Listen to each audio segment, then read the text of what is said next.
Good evening, everyone.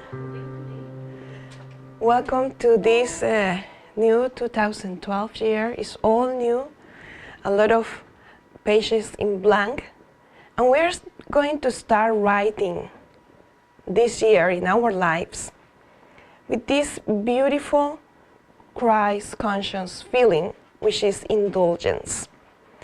This is like a New Year resolution. We already started the New Year resolution in 2011, but we're going to continue this year. So here is one, indulgence. So in order to attune ourselves better with this feeling, we are going to start with the passage of the Gospel. And I'm going to read for you, and I brought some copies. It's just a few, so if you can share, we can share here, right? Please. It's the same.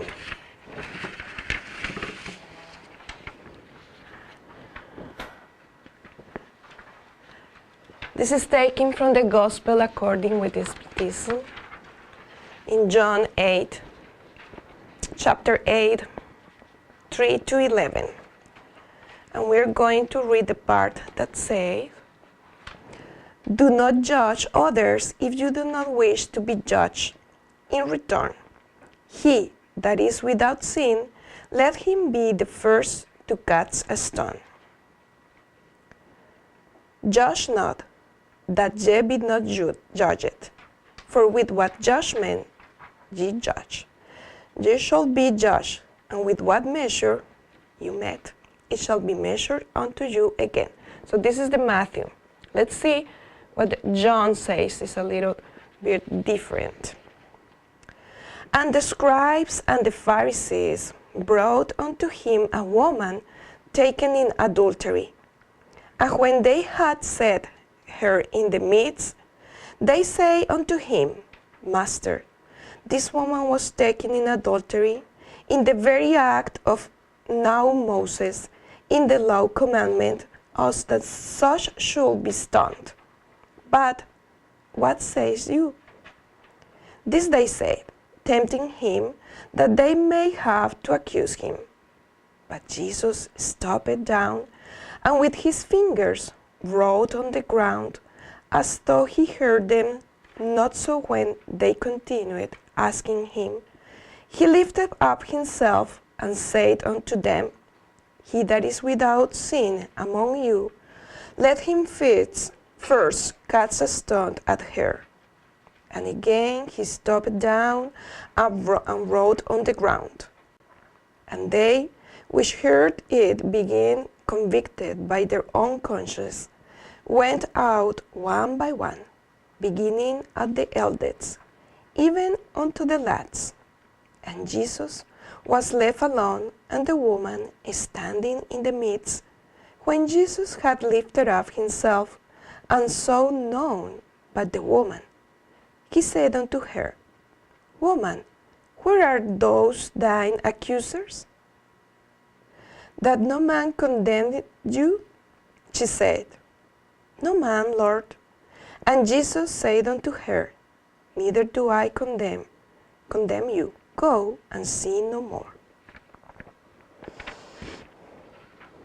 With this frame, we are going to start the study of this feeling.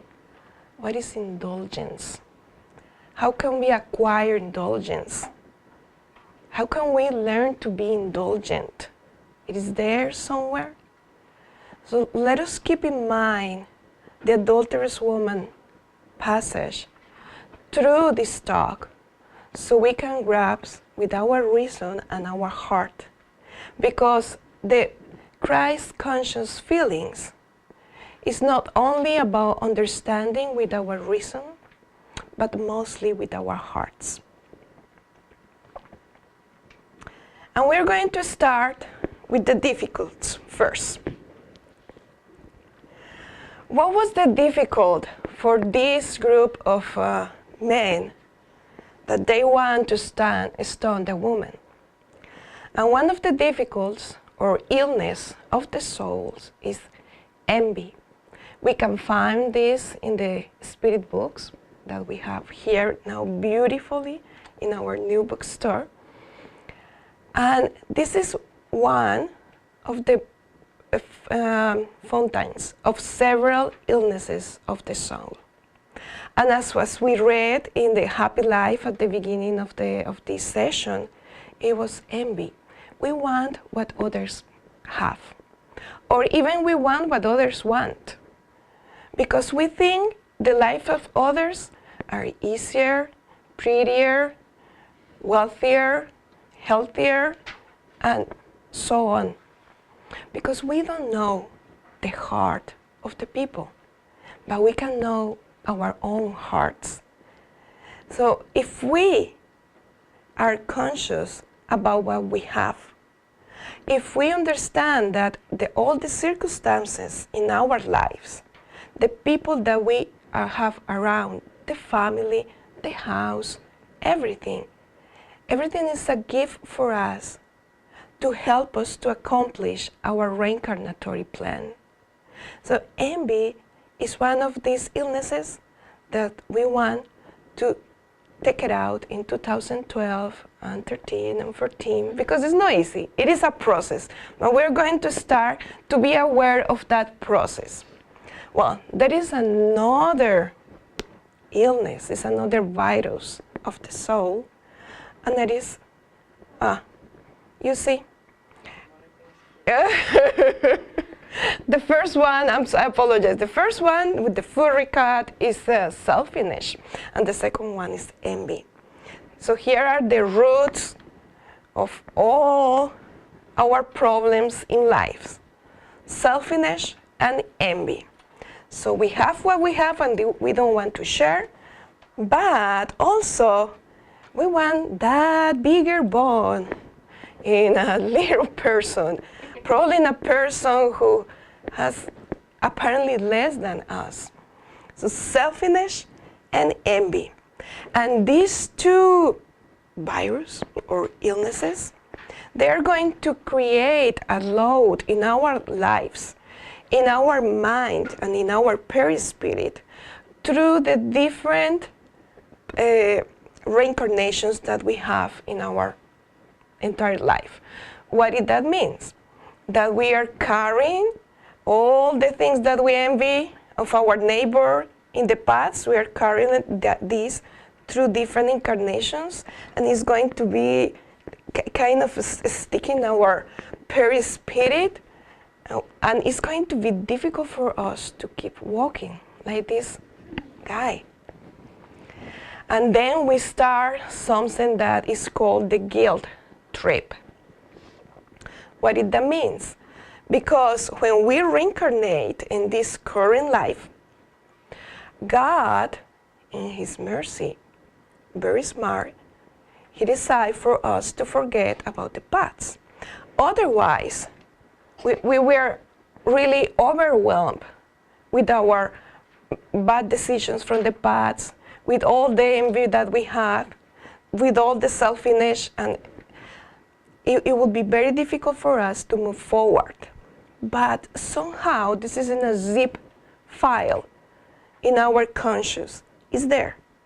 We don't remember the details, but we can feel it. And sometimes we have this feeling in life when we have a difficulty and we are trying to deal with the difficulty and we felt it's not easy, but for that person it's so easy to overcome this situation.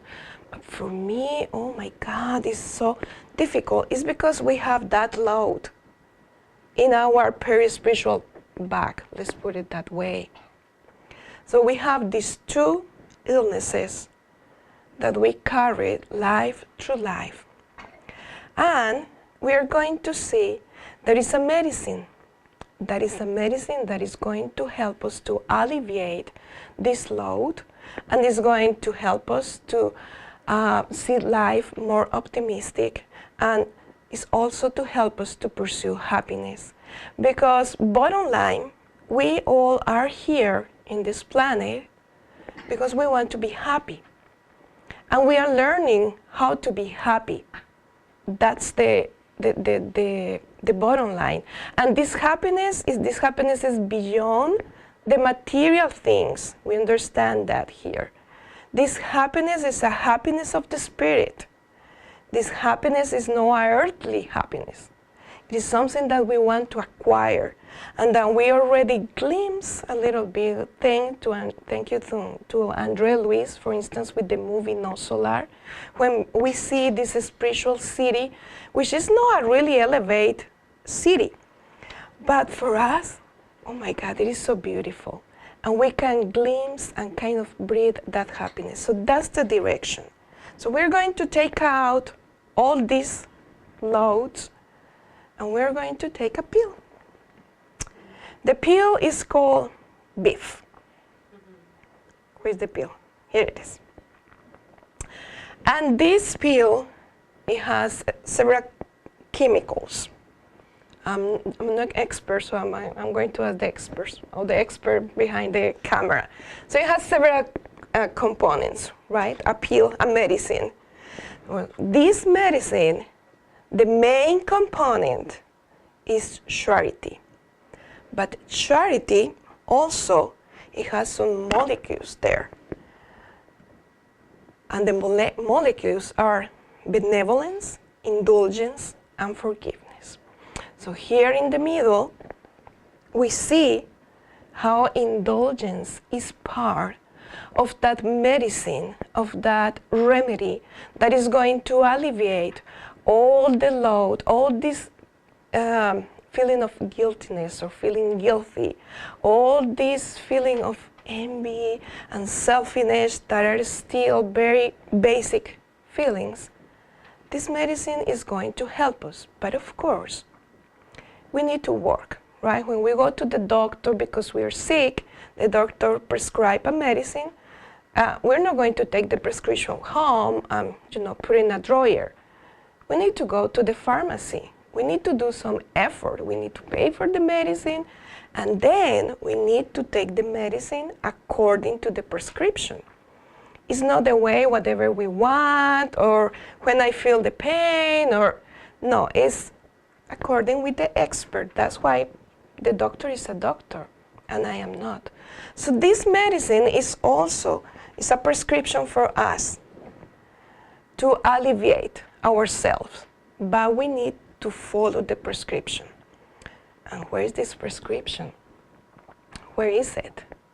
Well, it's in the love of God.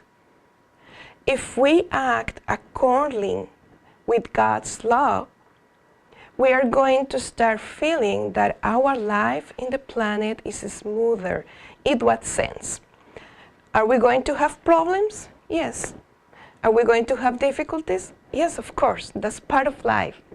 Right? That's the deal. When we came here, we say, yes, please, I need these obstacles and this difficulty there and this difficult relative over there and these stubborn children over here, It's going to be difficult, but it's the way we are going to deal with the difficulties or the problems that is going to do our life easier. So the prescription is here.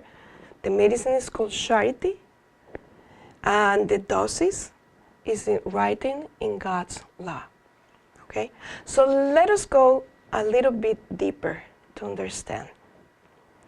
In the Spirit Books, Question and Answer A86, Allan Kardec asks to the enlightened spirits, what's the true meaning of the word charity as Jesus understood it? And he breaking down, he said, benevolence towards everyone, indulgence towards the imperfections of others, forgiveness for the offenses. And this is so beautiful because like an hour and a half ago, we were having here a meeting and we were talking about these very same things, which is showing us there is a plan, a higher plan for us. And we just need, as Vanessa said at the beginning, read the spiritual emails and do it, and listen, and be obedient to what God has to tell us. So benevolence towards everyone, what it means, even to my enemies, even with the people that I don't like, even with that colleague that is really, really, I'm sorry to use the word, but it's really annoying, even to that person, yes, yes, because we are going to receive whatever we give. So if we want to receive kindness and gentleness and politeness, okay, let us give a little bit of that. We're not going to receive anything that we don't give. So with everyone. And if this colleague is really, really bothering us, let's keep quiet. Because silence, Joanna de Angelis says, is like a cotton that muffles that feeling. So let's be quiet. Indulgence, which is the main point of our talk today, towards the imperfections of others.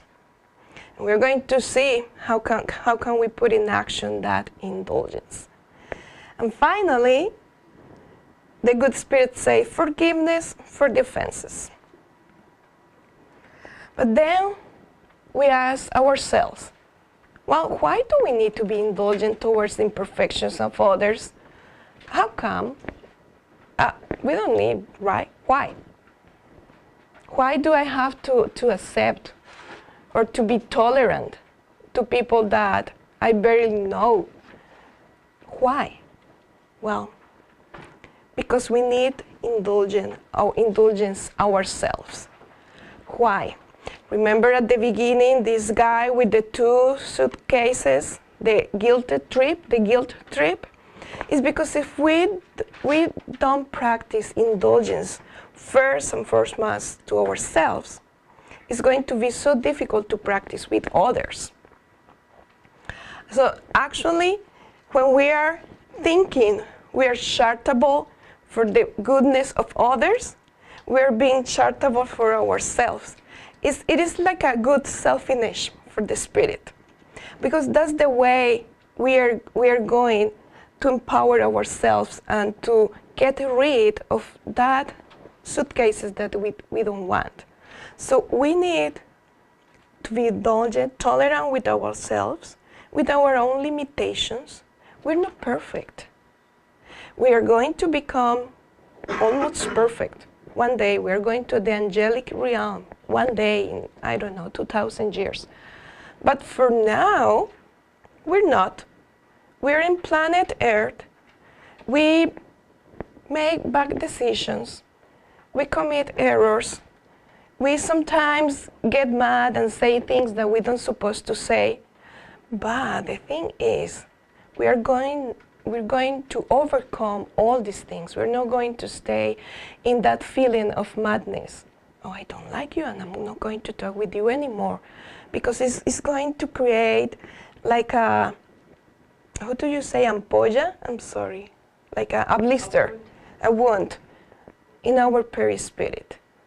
So if we are tolerant with ourselves and we say, oh my God, okay, Albita, you did it again. Oh, what am I going to do with you? No? Looking at the mirror.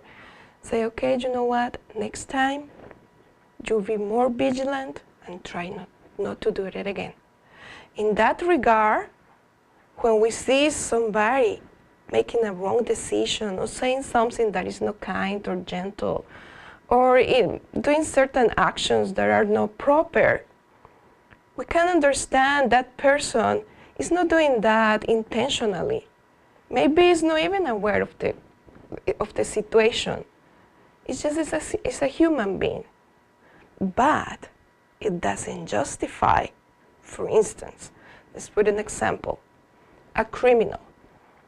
Somebody who, in a moment of rage, killed another person.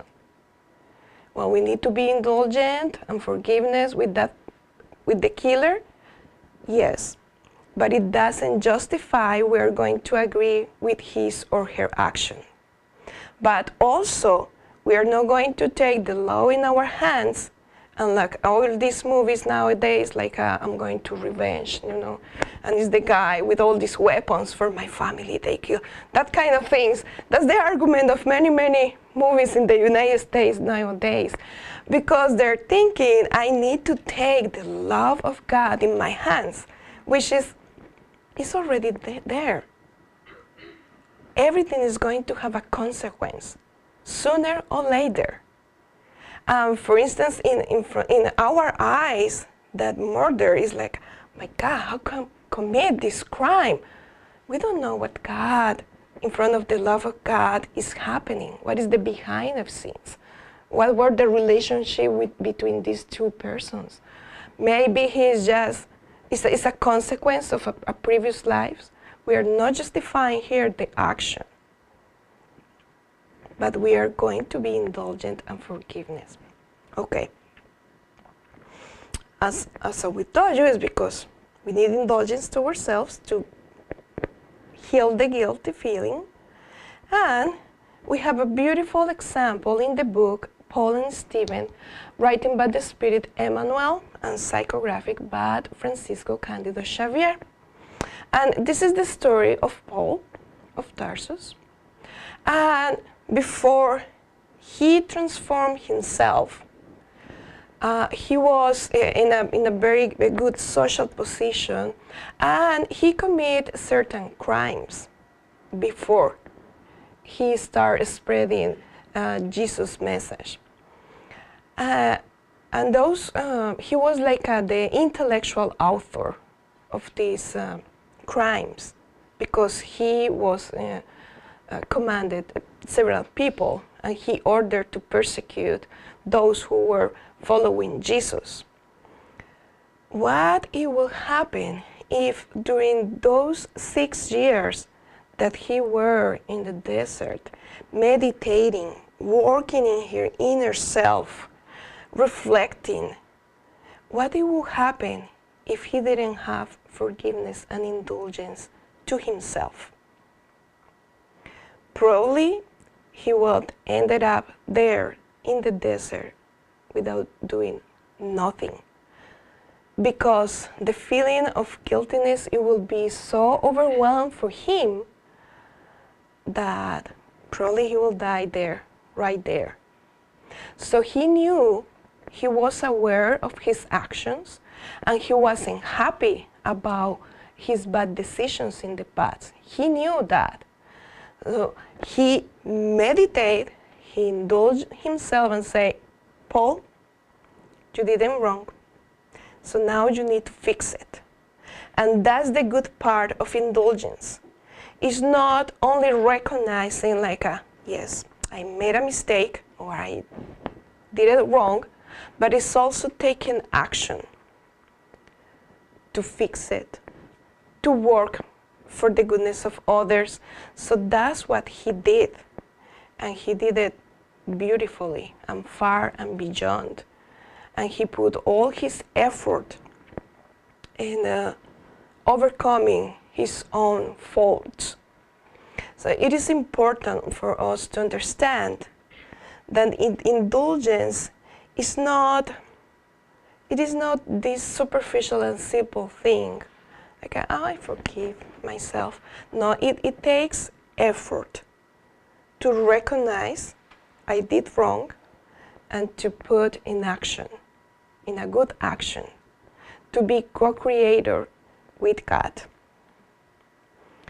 Then we have, I don't know, it's very clear there, but we have two concepts in the very same question, A86, that is indulgence and forgiveness. We may confuse both of them or not. So here, what's the difference? In the Gospel, chapter 10, item 14, there is a beautiful explanation. So the first one, indulgence. Let us see a very simple example. Children, they are learning to do things that are simple and easy, and it is a habit for adults. Learning how to dress. So this toddler or 3 or 4 year old boy who is learning how to dress himself is going to commit several mistakes, right? Put the bottom like that, and then how I put the zipper. And we have a case in the school. I work in elementary school, and it was one day somebody put the mittens into his boots. And then she was trying to put his boots, but she couldn't. And the teacher helped her to put the snow boots. And it was several winters ago. And she was pushing, and the teacher was sweating. And then, are you sure these are your boots? Yes, these are my boots. And finally, the boots were there. And then the girl said, oops, my mittens, where are my mittens?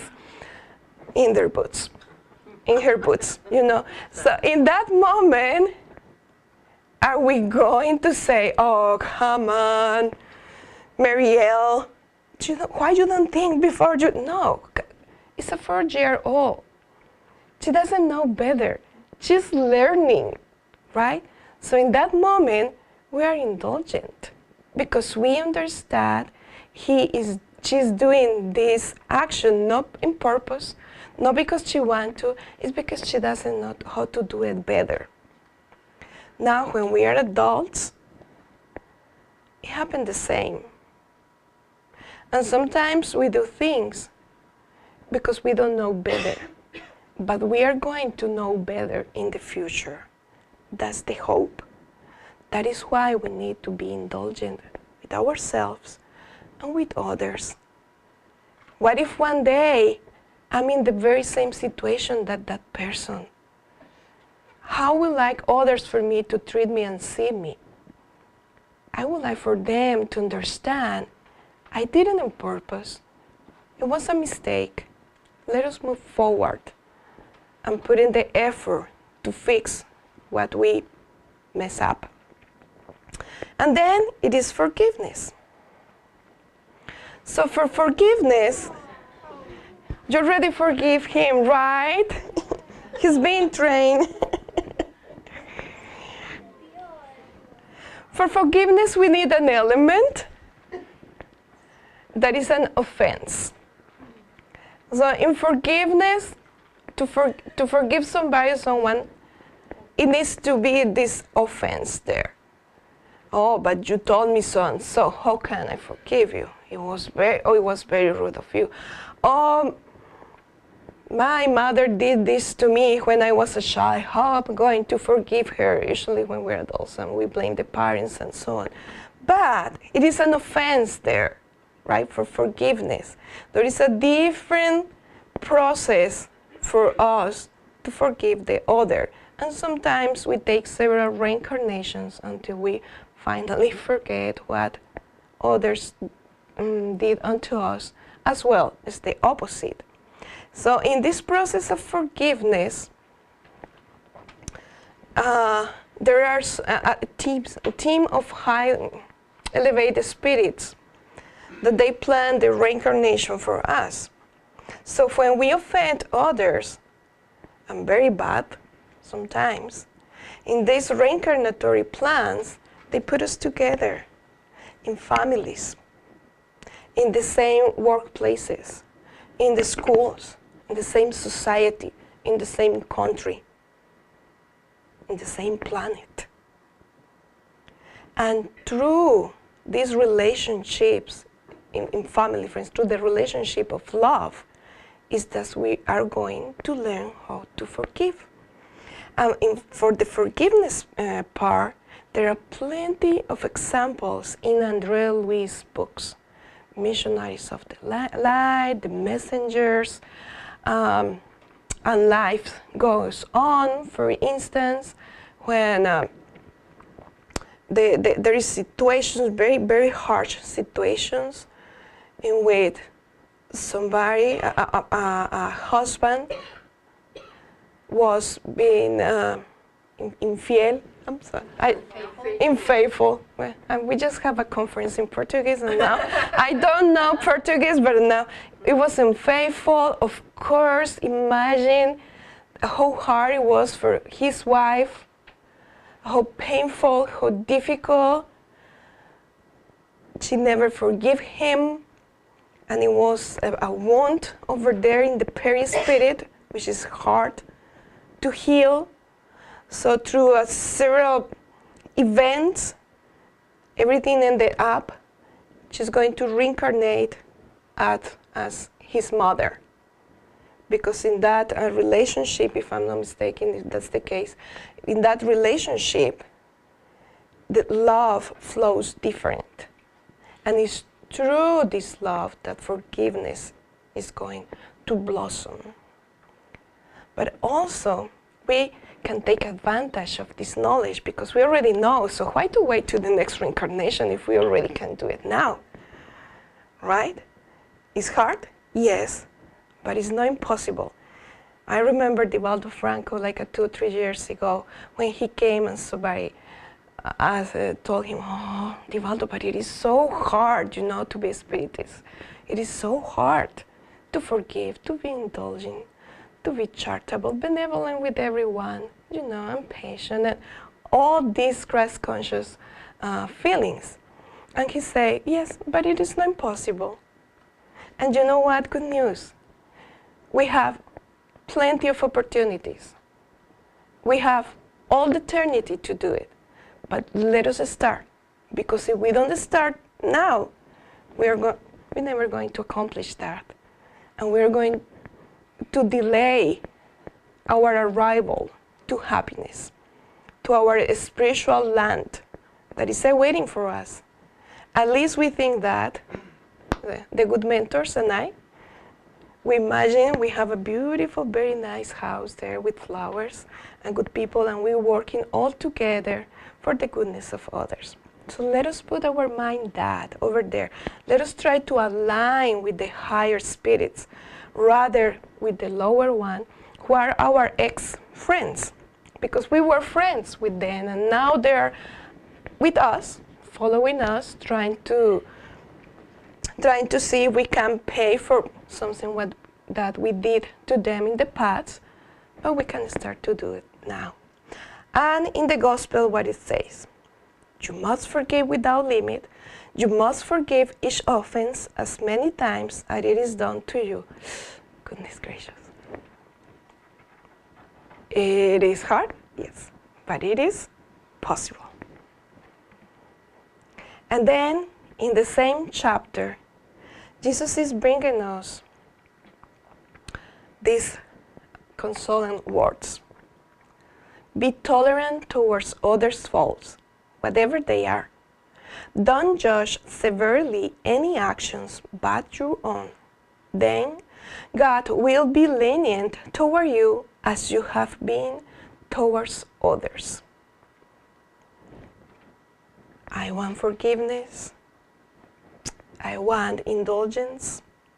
I want benevolence. So let us transform the word I want to I give. I give tolerance, forgiveness, indulgence. I will receive it. Sooner or later, let us practice patience. Because sometimes I'm like, oh, but I'm working so hard being volunteer in this charitable work. And we want the result right now. How come nothing good happened in my life if I'm doing everything for you, my God? Well, it takes time because we are gaining hours bonus or bonus hours. Like the good spirits there, they need to work to gain this. And we need to accumulate a lot of them to enjoy what we gain. So let us practice patience. And he continues, acknowledge infinite mercy and never fail to say to God, through thought and, above all, through actions, forgive us our debts as we also have forgiven our debtors. And this is in the Lord's Prayer, which is in the Lord's Prayer, Jesus summarized. It's like a guide of actions in life. If we break it down and analyze each sentence, we have the guidelines for life. So let's forgive our own debts and the debts of others. And we have some role models that they practice indulgence. They master it in this current lives that we're going to see. But let us also think, when we see someone in the world who is a master in piano and plays the piano wonderfully since 3 years old, the explanation is reincarnation. One day, they didn't know how to play the piano, and they start playing the piano, and through several incarnations, they master. It happened the same with feelings and emotions. We need time. Like everything in creation, things doesn't happen all sudden. We need time, to really build this properly. So these role models, probably they took several reincarnations before they mastered it. We have St. Francis of Assisi. St. Francis of Assisi was the reincarnation of John the Evangelist. So he already knew from first hand, from Jesus, all these lessons. Although he was indulgent at that time, because he was working with a team, with a group of friends that decide to understand the Jesus message differently than the church at that time, medieval time.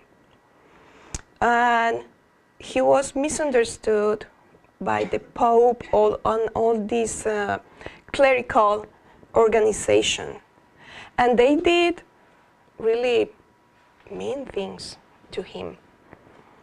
And they spread the word like he wasn't allowed for the Catholic Church. He don't supposed to go from town to town doing this and that, not listen to him, slandering. Even though he was very indulgent with them, and he continues working faithfully to fulfill his reincarnatory plan. And he was one of the first green people in the world. Nowadays we are trying to love more Mother Earth, planet Earth. Well, he was the one, he initiated that. Abraham Lincoln, how many times did he run to be president of the United States? How many times people didn't believe in him? How many times people call him crazy because he was schizophrenic? Was it schizophrenic? It was, no, bipolar.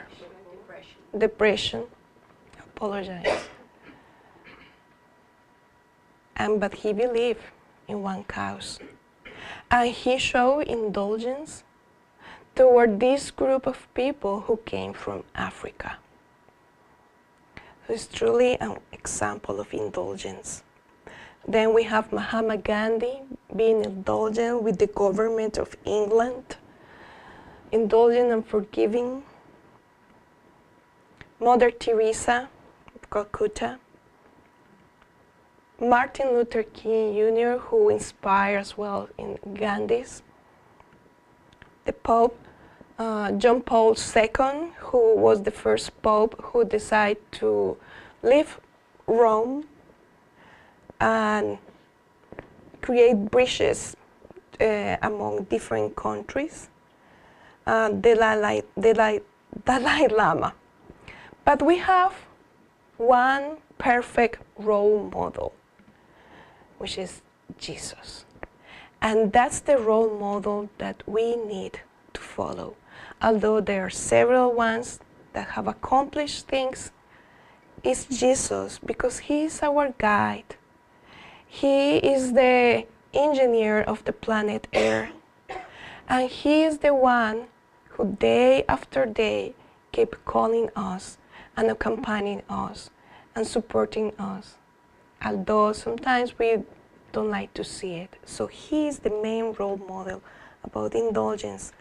What speak more clearly that him, when he was and the cross, forgiving everyone because he understood not everyone was ready to listen his message.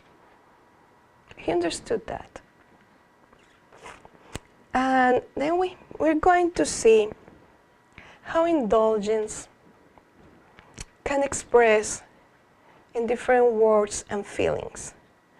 And St. Francis of Assisi did it beautifully with the prayer of the creatures. We're going to take like 2 minutes to watch a video. The prayer, they have put some music and it becomes a song. So let us feel through this prayer what is this feeling of being indulgent.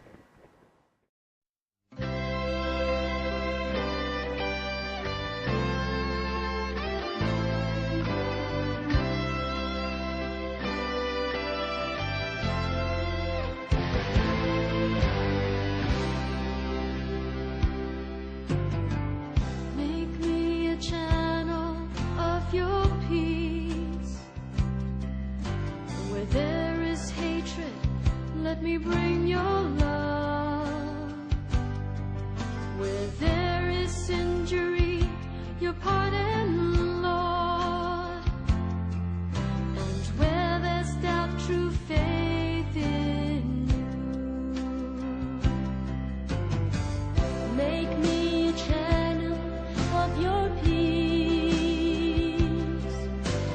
There's despair in life, let me bring hope. Where there is darkness, only light. And where there's sadness, ever joy.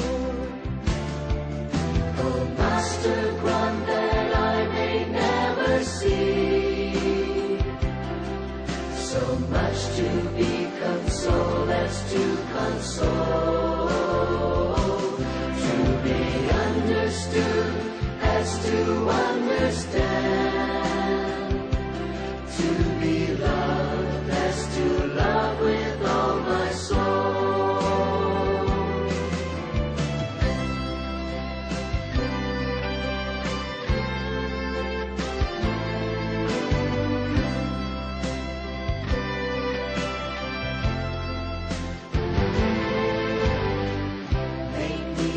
Channel of your peace. Where there is hatred, let me bring your love. Where there's injury, your pardon, Lord. And where there is doubt, true faith in you. Oh, Master, grant that I may never see so much to be consoled as to console, to be understood as to understand, to be loved as to love with all my soul. Make me a channel of your peace. Where there's despair in life, let me bring hope. Where there is darkness, only light. And where there's sadness, ever joy. Make me a channel of your peace.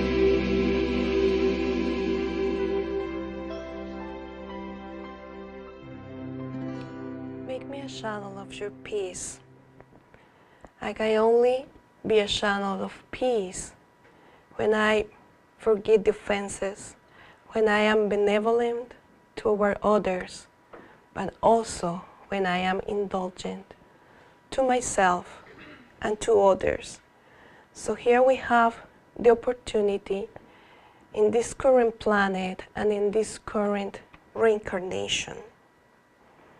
One day in planet Earth is a laboratory of experiences of love. As Maria Gracia, a doctor, a spiritist doctor, in Panama, say in the 6th Congress of Spiritism in Valencia, Spain. She said, one day in planet Earth is a laboratory of experiences of love. So let us give ourselves the opportunity to become a better human being. With the picture of no solar over here as celestial or spirit city, let us move now to the opportunity to see how can we develop, how can we blossom this feeling of indulgence in our inner selves. For that purpose, we are going to dim the lights and we are going to listen to one of the enlightened messages that we have here in the Spirit Society of Baltimore. They're psychographed by Francisco Cándido Xavier, and this message is called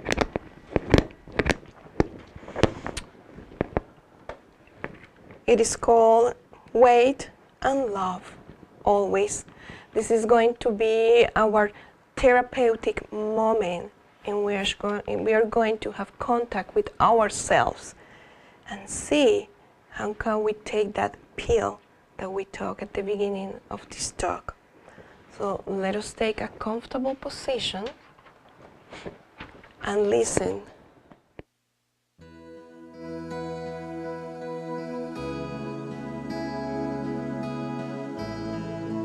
Wait and love always. Much affliction will be cut at the root if you learn how to smile in silence. Many grudges will be forgotten if you forgive the inequity you implore for the peace of the Lord. But the Lord equally awaits your participation in the peace of others. Reflect on the needs of your brother before you criticize his thoughtless deeds. Oftentimes, the aggressiveness with which he hurts you is only his anguish, and the rude word which he uses to return your care is nothing but the wound in his heart poisoning his mouth. Aid 1,000 times before you disapprove only once. The swamp admits ailing currents, for it did not find hands to dry it out. And the desert brings on thirst and suffering, for it did not receive the morning dew. Allow mercy to develop into silent help in your heart, so that pain may fade away.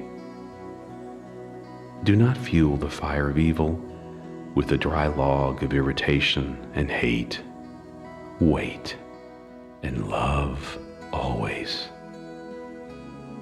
In silence, the prune tree multiplies its own fruits, and the sky, overtaken by the nocturnal shadows, reveals the glory of the stars. Think of Christ, our silent friend. Without demands or self-acclaim, he wrote the immortal poems of forgiveness and love, hope and happiness in the heart of the earth. Let's make him our model in our daily struggles, and by tolerating and helping today in this short human existence, we will reap tomorrow the blessings of the silent light, which will show us the ways to eternal life.